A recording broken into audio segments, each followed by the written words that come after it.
од ДУИ пратеникот Нечат Јакупи. ДПА вчера не учествува на координацијата кај Велјановски. Координаторот на оваа пратеничка група Имер Алиу истакна дека тие нема да бидат дел од оваа работна група, која за ДПА, како што рече Алиу, е политичка фарса. Работната група треба да ги имплементира препораките кои главно се однесуваат на измените на деловникот, законот на собранието, работата на координациите кај претседателот на собранието и измената на кривичниот закон, транспарентност во носењето на буџетот и друго. Заев тврди дека Груевски бега од парламентарни избори, а не СДСМ, кој останува на ставот чистење на избирачкиот список и вметнување на препораките на ОПСТ и ОДХР во законодавството. Опозиционата СДСМ не бега од парламентарни избори, туку од нив бега председателот на владеачката ВМРО ДПМН Никола Груевски, кој денеовиве покажува лицемерие и несериозност по подпишувањето на извештајот за случувањето 24 декември минатата година. Вака денеска истакна лидерот на опозиционата СДСМ Зоран Заев, коментирајќи дали ова партија е подготвена за предвремени парламентарни избори. Заев смета дека СДСМ секогаш е подготвен да учествува на избори, но под услов да се реализираат обврските од Мартунскиот договор, чистење на избирачкиот список и вметнување на препораките на ОПСТ и ОДХР во поглед на изборното законодавство, рече лидерот на СДСМ Заев. Груевски е тој кој што уште во март месец избега од предвремени парламентарни избори. Социјалдемократскиот сојуз на Македонија никогаш не бега од избори и ние сме секогаш подготвени да учествуваме на избори.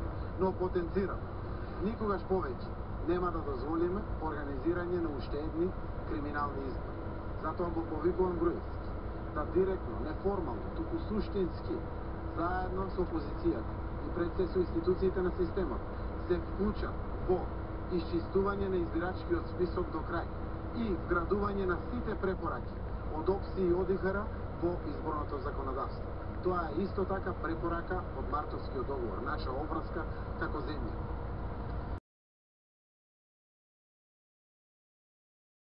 Според Заев, што овие работи ќе бидат завршени веднаш, може да се прецизира терминот за одржување на парламентарни избори, за кои, како што рече тој, во услови на фер и конкурентни услови, власта ќе ја изгуби поддршката од македонските граѓани. Вести од Македонија. Нема договор околу црквата во Охтиси. Мики Трајковски ги следи случувањата. Има решение за проблемот со црквата Свети Димитрија во село Охтиси без успех заврши средбата помеѓу градоначалникот на Струга Зијадин Села и владиката на Департегическата епархија Тимотеј во средишното на епархија окриг, на која и покрај најавите не присуствуваше муфтијата во исламската верска седница во Струга, Савин Соемани. Градоначалникот на Струга по завршувањето на средбата кажа дека станува збор за верски проблем. Нашо село и граѓаните да живеат мирно и спокойно и да немаме вакви проблеми. Не ни требаат верски проблеми помеѓу граѓаните кои живеат во Македонија, рече Села по завршувањето на средбата. Нашата цел е граѓаните да живеат мирно и спокойно и да немаме вакви проблеми. Уште најмалку не ни требаат овие верски проблеми меѓу граѓаните во Македонија. За Срушки градоначалник Села во моментот најдобро решение е издавање мерка не за забрана за градба, туку за забрана за моментални активности на терен. На тој начин ќе ги смириме тензиите, но и ќе овозможиме да се изнајде решение за проблемот, рече Села. Како прво, рокот што го имат православните до 30 септември, современата мерка ќе се продолжи, ќе нема никаков проблем, и ќе си даваме простор да се пратат страстите да паднат и верските заедници да се седнат да се договорат. Тоа е целта зашто го гледаме. Тоа е најдоброто решение за да се заради безбедност и мир. Средбата во окриг доаѓа како во неделата бедници од муслиманска вероисповест од село Охтиси е дозволија да биде поставен камен темелник за издржба на селото да се полицијата тога спречи да дојде до поголем инцидент помеѓу верниците од двете вери. Парадокс во битовското образование, иако Битола во Пелагонискиот регион важи за град со најмала стапка на наталитет, што се докажува и по намалениот број на правачиња, зголемен е бројот на побарувања за престој во градинките. Тоа се дължи при се на трендот децата да се носат во предшколски установи. Голем е интересот од страна на родителите за уписи на своите деца во битолските предшколски установи. Во двете јавни установи кои ги згрижуваат децата на дневна основа, капацитетот е околу 1300 деца. Директорката на јавната општинска установа детски градинки Мајски цвет Лидија Митревска го потврди зголемениот интерес за упис и во оваа учебна година. Имаме огромна заинтересираност на родителите за запишување на деца во сите 7 градинки во состав на установата. Очекуваме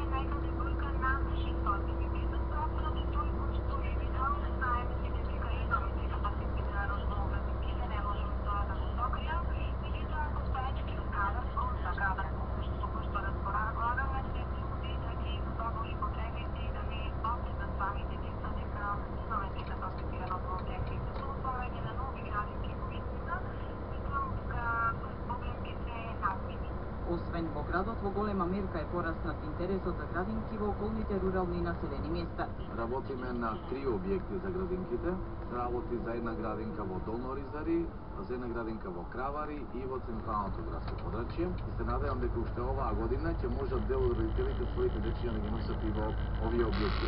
Со ваквите нови реконструкции се очекува да се обезбедат уште подобри услови за развој и воспитување на детето пред школска возраст, а детова се поканува председник на денесност на Сабни Син да ги анимира децата во паралелките, каде што во одредени групи бројката е поголема и за 20% од предвидената. Неготинските советници денес одлучуваат за парична помош на секое новороденче. Прилогот е на градоначалникот Ванчо Апостолов. Кавадарчаникот одлуката донесе дополнително откако вчера него прифатија прилогот на опозицијскиот советник Билевски. Доколку Советот на Неготино на денешната седница даде поддршка, општината за секое новороденче се издвојува од буџетот по 7000 денари. Оваа мерка е предлог на градоначалникот Ванчо Апостолов. Годишно за реализација на проектот од буџетот на општина Неготино ќе се издвојуваат од 20 до 25.000 евра, но висината на средствата е минорна во однос на потенцијалните придобивки, рече Апостолов.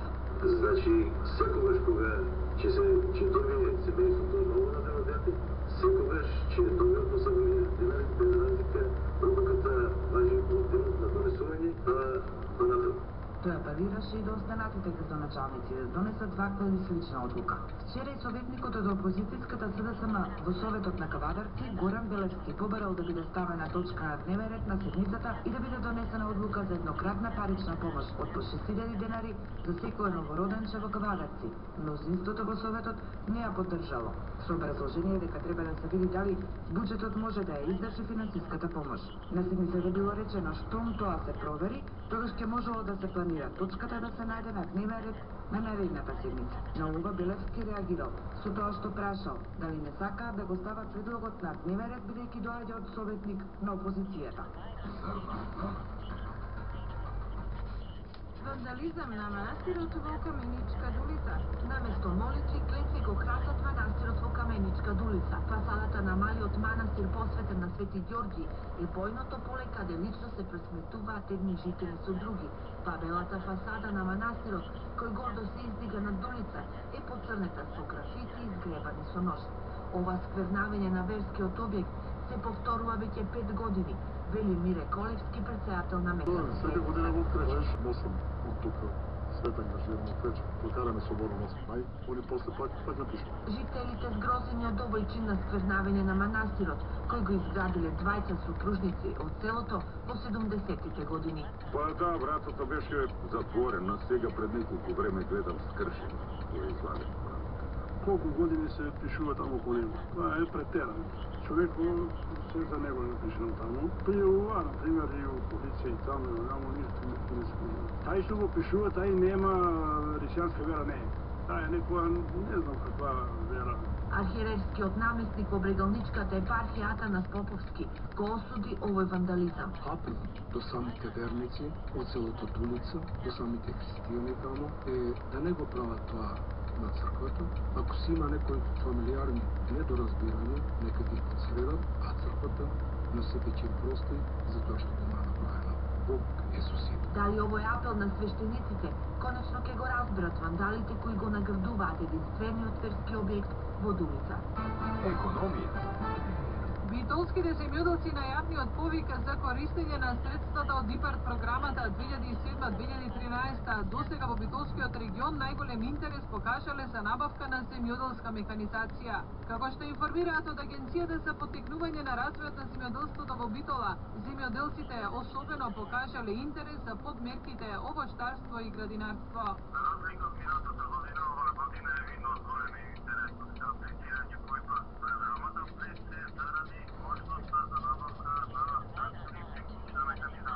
Односно, најголемиот интерес е за набавката на трактори и приклучна механизација, претежно се аплицира по мерките од овоштарството и градинарството. Вели Андреј Секуловски од Агенцијата за поттикнување на развојот на земјоделството во Битола. Процедурата е поедноставена за добивање на ИПАРД кредитите. Во работната единица во Битола досега се комплетирани 6 предлог проекти, а до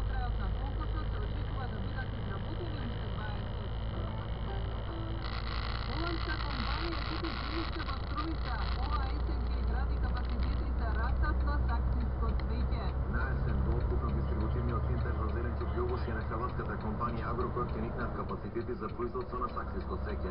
Станува збор за инвестиција на компанија од Холандија која деновиве го купи земјиштето од 42.800 метри квадратни. Првиот човек на Струмица Зоран Заев изрази задоволство што холанѓаните се одлучиле да градат производствени објекти за одгледување цвеќе под вештачки услови во форма на расад токму во Струмица. Веднаш до Агрокор, по непосредна близина на градот Струмица, во зоната за стопанство, каде што очекуваме изградбата да почне уште септември месец, заради тоа што главните проекти веќе се изведени. Самата инвестиција значи изградба на објект помеѓу 10 и 11.000 метри квадратни производствен погон, а отвара околу 250 нови работни места. Среќни сме што продолжува трендот на странски инвестиции во Струмица и посебно кога влегуваат вакви рентни имови.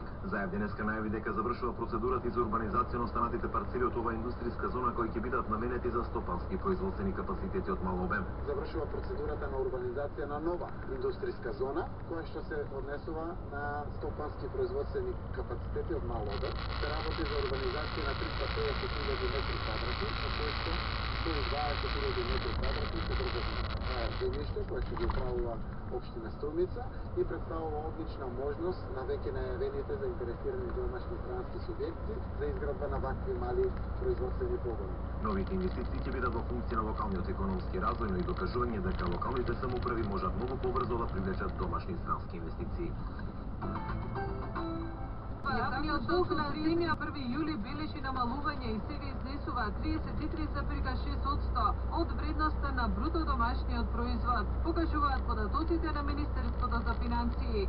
Според овие податоци, јавниот долг заклучно со последниот ден од минатиот месец изнесува 33,6%, што е за 0,6% поени помалку во однос на вториот квартал од оваа година, кога изнесуваше 34,2%. Завршија вестите во 14. Повеќе за настаните од Македонија и светот можете да прочитате и на kanal77.com.mk. До слушање. Спорт 77. Комисијата за избор на нов женски ракометен селектор на Македонија го предложи Ристо Мактенчев како најпогодна личност од пријавените кандидати да ја добие довербата да го предводи сениорскиот државен тим. Довербата треба да му ја даде управниот одбор на РФМ на својата следна седница. Новиот селектор ќе го наследи Дина Средовски, кој по 3 години се повлече од функцијата по неуспехот да се простира на светското првенство 2013 и по слабите резултати на медитеранските игри летово. На конкурсот се пријавиле 5 на кандидати: Ристо Мактенчев, Симен Тимерски, Ристо Трпчевски Буцо, Драган Мишевич и Лилијана Марковиќ. Едногласно решивме дека Мактенчев ги исполнува сите услови да биде назначен за селектор. Тој е предлог на комисијата, тоа ќе им биде пренесено и на челниците на управниот одбор на РФМ. Мактенчев има и 6-годишен план за тоа како треба да се развива репрезентацијата, со тоа што за првата година тој план е детално разработен, вели Емил Угриновски, директорот на женската репрезентација. Ристо Мактенчев неколку пати досега беше на чекор до назначување во машката или во женската репрезентација, но секогаш остануваше во втор план и не добиваше шанса. Тој лани беше тренер на Вардар, пошто неговото место го зазема Индира Кастратовиќ, а претходно 2 сезони го предводеше и Жито Прилеп. Зад себе има и богат